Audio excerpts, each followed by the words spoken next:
Yan, tinanggal ko na yung oil cooler. Bumili sila ng bagong oil cooler. Sira yung oil cooler niya. Kaya yung langis sumasama na sa tubig. May butas. Ngayon, pumapasok na dun sa radiator. Well, nalinis ko na lahat. Na-flashing na. Yan yung oil cooler niya. Housing.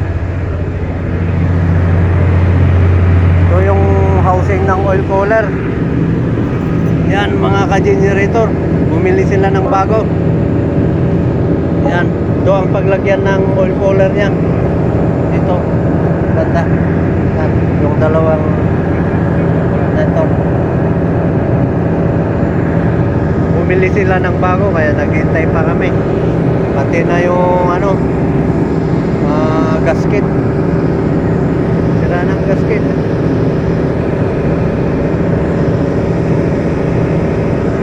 Ito naman yung kwan sa may thermostat housing niya. Tinanggal ko na yung thermostat. Okay, oh. Ay, Diyos ko Lord.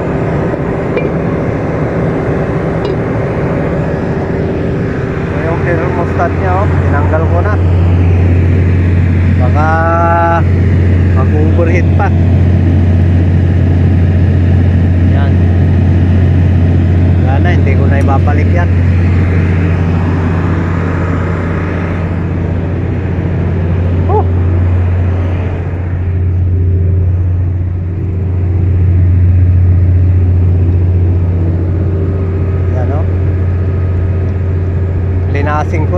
Linagyan ko ng diesel sa loob ng radiator, saka ako binugaan ng tubig para may flashing.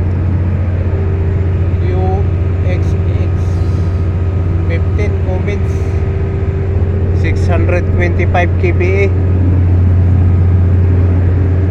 Waiting na lang yung spare parts na darating.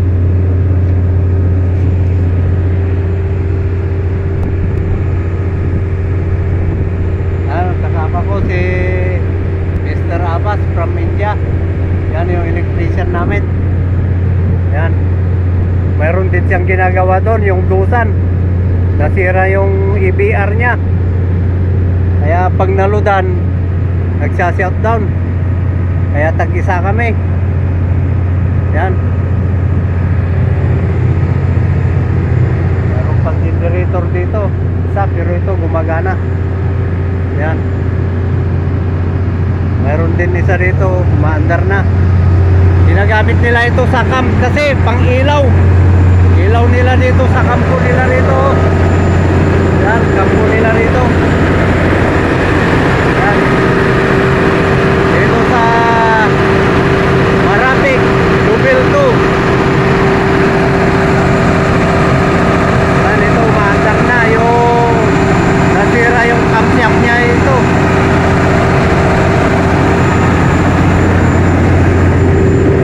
Ay, Diyos ko Lord. Okay, bye bye. See you next video, mga friends, mga sadik.